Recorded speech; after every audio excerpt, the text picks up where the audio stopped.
saya dari program studi sarjana terapan gizi.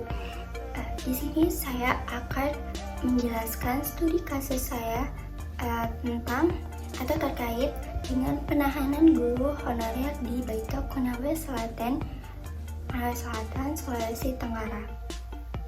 Oke, langsung saja kita ke pembahasan. Pendidikan merupakan suatu proses yang mencakup 3 dimensi: individu, masyarakat, atau komunitas nasional dari individu tersebut dan seluruh kandungan realitas baik material maupun spiritual yang memainkan peran dalam menentukan sifat nasib bentuk manusia maupun masyarakat. Pendidikan lebih dari sekedar pengajaran yang dapat dikatakan sebagai suatu proses transfer ilmu, transformasi nilai, dan pembentukan kepribadian dengan segala aspek yang dicakupnya. Dengan demikian, pengajaran lebih berorientasi pada pembentukan spesialis atau bidang-bidang tertentu, dan karena itu perhatian dan minatnya lebih bersifat teknis. Pendidikan merupakan suatu proses yang diperlukan untuk mendapatkan keseimbangan dan kesempurnaan dalam perkembangan individu maupun masyarakat. Penekanan pendidikan dibandingkan dengan pengajaran terletak pada pembentukan kesadaran dan kepribadian individu atau masyarakat di samping transfer ilmu dan keahlian. Dengan proses semacam ini, suatu bangsa atau negara dapat mewariskan nilai-nilai keagamaan, kebudayaan, pemikiran, dan keahlian kepada generasi berikutnya, sehingga mereka betul-betul siap menyongsongkan masa depan kehidupan bangsa dan negara yang lebih cerah.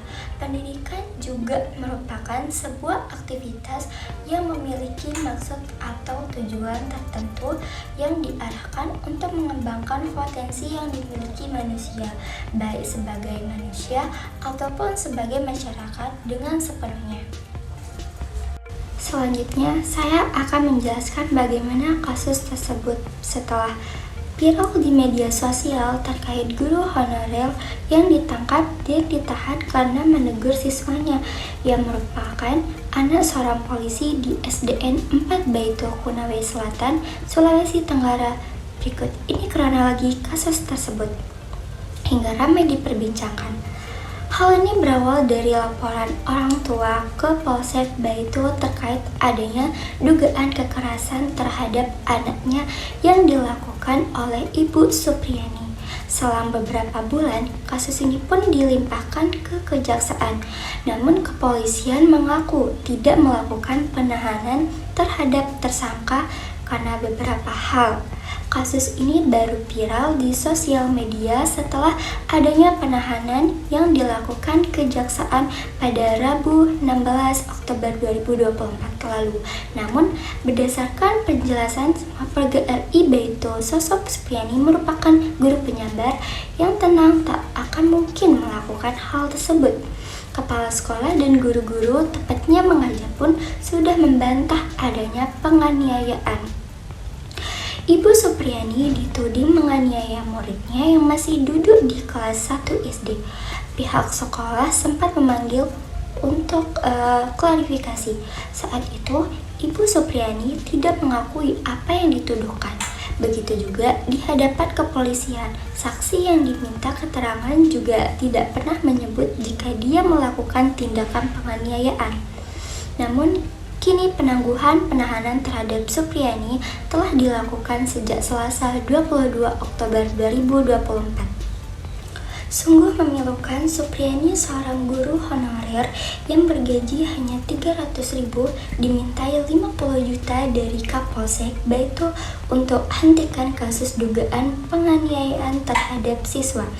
Kenapa hal-hal seperti ini masih terjadi? Kenapa seorang guru yang bergaji Rp300.000 yang mengajar demi mencerdaskan anak bangsa justru mendapatkan perlakuan seperti ini? Pernyataan soal uang damai 50 juta itu diungkap kuasa hukumnya Andre Darmawan dalam sidang di Pengadilan Negeri Adolo. bahwa penyelidik menyampaikan informasi Kepala Desa Wonua Rakyat adanya permintaan uang sebesar 50 juta dari Kapolsek agar perkara Supriani dihentikan. Sebagai keterangan dari Kepala Desa Wonua Rakyat dan bukti rekaman percakapan, dirinya mengatakan dalam kasus ini adalah benturan kepentingan karena orang tua siswa diduga korban itu merupakan anggota polisi yang juga rekan penyidik kasus tersebut di Polsek Baito. Tim penasehat hukum Supriani memohon hakim untuk menolak ekspres ini diajukan untuk melanjutkan sidang ke pokok perkara karena pihak Supriani ingin membuktikan jika dirinya tidak bersalah dalam kasus ini dan juga membuktikan Supriani telah dikriminalisasi oleh oknum kepolisian dan jaksa.